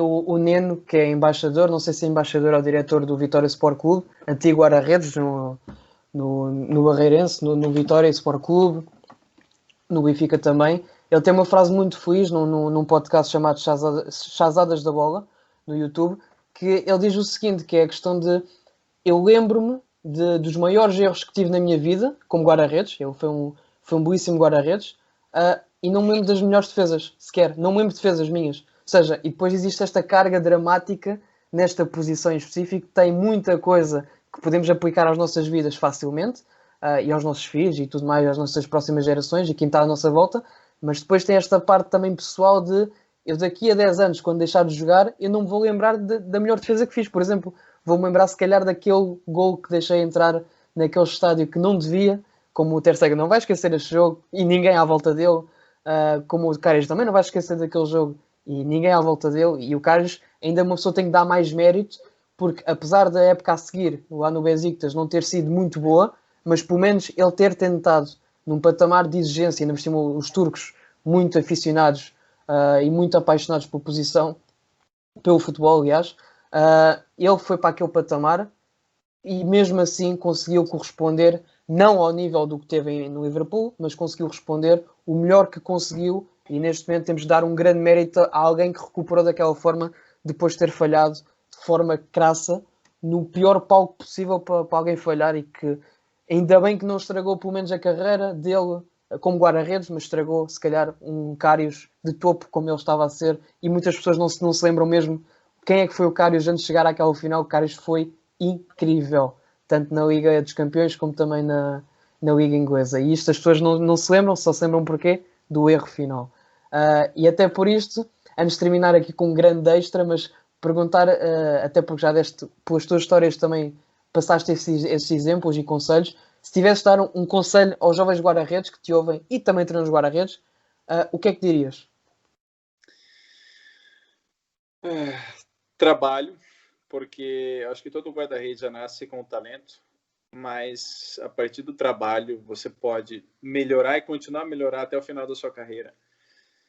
E, sabe, você ter a consistência de saber onde é que você quer chegar. Por mais que não aconteça, você tem que estar preparado para acontecer e para não acontecer, mas você tem que saber onde que você chegar com muita vontade de vencer. Eu acho que a vontade de vencer é você trabalhando, você sendo honesto, você não passando por cima de ninguém, você, claro, você confiando muito em que Deus pode te ajudar em todas as situações, você torcendo para quem está do seu lado. Eu acho que é uma série de fatores que, sabe, dificilmente dá errado. Dificilmente dá errado. Então, se você é um guarda-redes que sonha em chegar ao profissional, eu acho que é isso, sabe? Eu acho que das maioria das histórias, e como você falou, acho que o treinador de guarda-redes foi, cara, ele foi excepcional naquilo que ele falou. Dificilmente a gente lembra das melhores defesas. E é verdade. E é verdade, né? E é basicamente isso. Tem que estar preparado para a falha e tem que estar preparado para aquilo que não te abater, porque você vai ter o próximo jogo, vai ter mais minutos. Então o guarda-redes, ele é muito mente, né? Claro que o seu corpo físico estando bem, isso te ajuda muito, mas você mentalmente sendo forte e tendo essas características, você tem grande chance de realizar sucesso. Então, ou seja, é isso: trabalho, foco, vontade de vencer e uma perspectiva aí de sonhos, de futuros, uma mente forte. Eu acho que tento passar essa mensagem aos jovens guarda-redes. E são boas mensagens para fechar a parte do capítulo de guarda-redes e também parte da pessoa. E agora pergunto assim de forma muito aberta e descontraída também, para fechar aqui numa base mais animada também, apesar da conversa ter sido muito produtiva e acho esclarecedora para quem possa ter ouvido, do que é o guarda-redes, o que é o guarda-redes em Portugal, o que é o guarda-redes no Brasil, o que é o guarda-redes brasileiro, etc, etc. E existiram aqui temas muito bem abordados. Perguntava-te um livro preferido, um filme, uma série. Quem é o Mateus junto da família, fora do futebol, totalmente fora do futebol? Tiveste há pouco tempo no Gerês, antes de voltar agora para o início da época. Quem é o Mateus fora totalmente no fundo, o que é a tua profissão, e aqui numa vertente mais pessoal? Neste caso, uma série e um filme e um livro para quem possa estar a ouvir ficar, ok, se calhar isto é uma boa recomendação. Olha, o Matheus fora, ele é muito família. Eu sou muito família. Gosto de passeios em família, estar com família, jantar com a família. Eu sou muito família, né? Aproveitei para estar ali no Gerês, que era um sítio que eu queria conhecer. Não tive a oportunidade pela bebê ter nascido. E agora, como calhou deles estarem mais um tempinho no Brasil, até passar pré-época, enfim, tudo mais, acertarem as coisas cá, pude ir lá conhecer. E assim, é uma coisa assim que gostei muito, achei muito giro, algo que a natureza tá ali, eu gosto muito. E, bom, eu acho que um livro, olha, tem vários livros aí que são muito bons, eu já li alguns.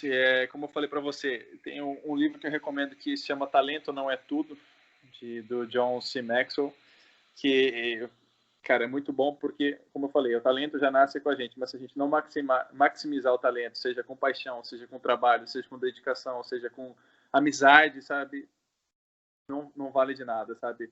Tem um outro livro também que se chama Jogando para Vencer, que é do John Wooden, um treinador lá da universidade lá da UCLA, lá de basquete, que bateu o recorde de vitórias consecutivas.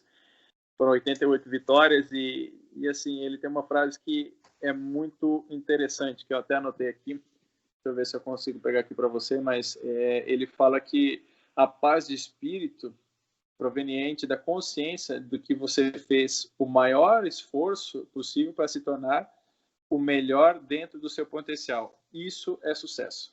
Ele trabalha dessa forma aí. Basicamente, fazer tudo aquilo que cabe a você dentro do seu potencial, sendo melhor que você mesmo.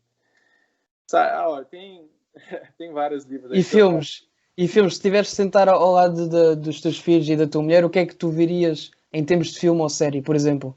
Olha, com os filhos seria Carros. Seria filme Carros.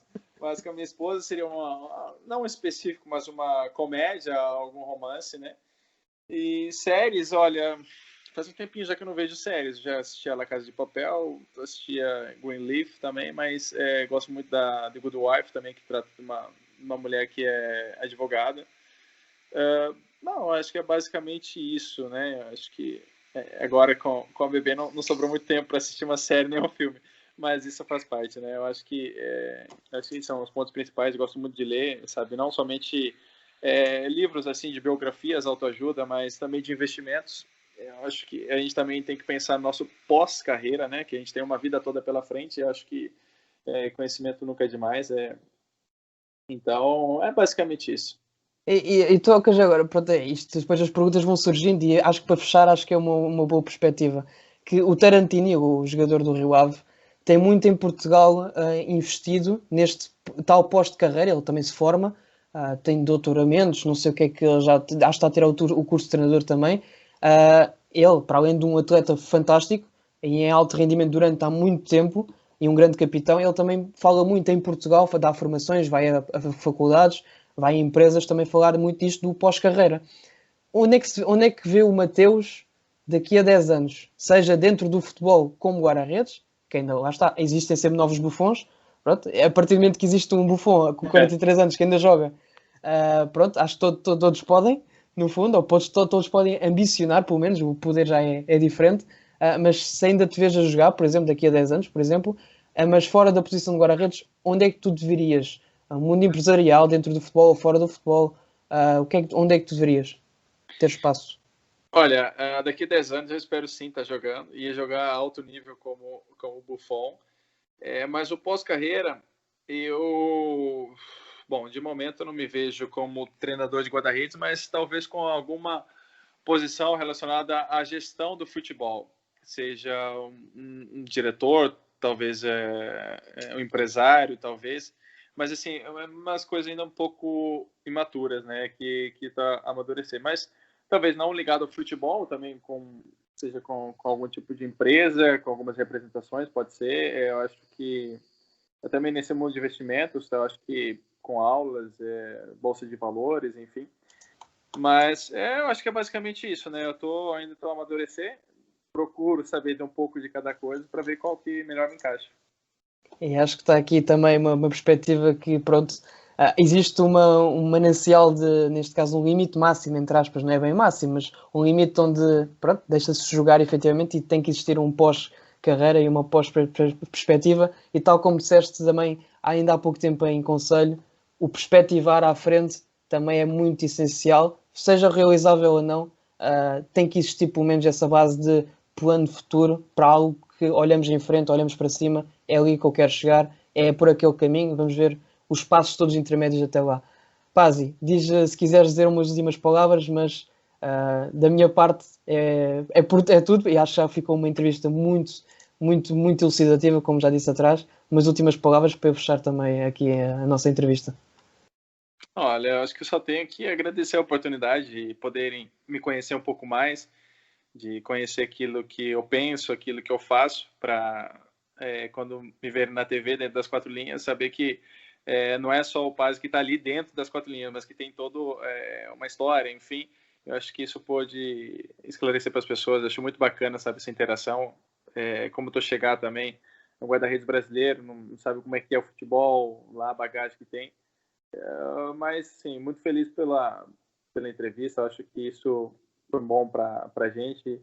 Gostei bastante. Acho que foi muito difícil as perguntas também. Então, acho que é basicamente isso, né? Acho que um abraço para as pessoas que torcem, aquelas que me conhecem também. Acho que isso faz realmente importante, né? É realmente importante os fãs. E também parabenizar a vocês da Última Barreira, né, pelo trabalho que tem feito especificamente com a posição aqui de guarda-redes, né? Eu acho que é muito bacana. A nossa profissão carece disso, né? De especificidade. E parabenizar que também estão fazendo um ótimo trabalho. Da minha parte e da Última Barreira, um obrigado pelas palavras, um obrigado pelas exibições que fizeste ao longo da época, pelos erros que nos fez refletir, pelas defesas que nos fez bater palmas, neste momento fora dos estádios, mas pronto, esperemos em breve voltar aos estádios e estar perto de vocês também, e vocês também estarem perto de nós, adeptos. Muito obrigado pela entrevista, acho que ficou aqui uma grande ponto para o Brasil, principalmente do que é que se passa lá e que muitos de nós em Portugal temos muita curiosidade de beber dessa informação, tal como também existe essa vontade também vossa, também de beber muito do que é que nós fazemos e do que é que nós pensamos, e acho que ficou aqui uma entrevista muito bem feita. Da minha parte é tudo, muito obrigado a todos e obrigado Pazinato e até uma próxima.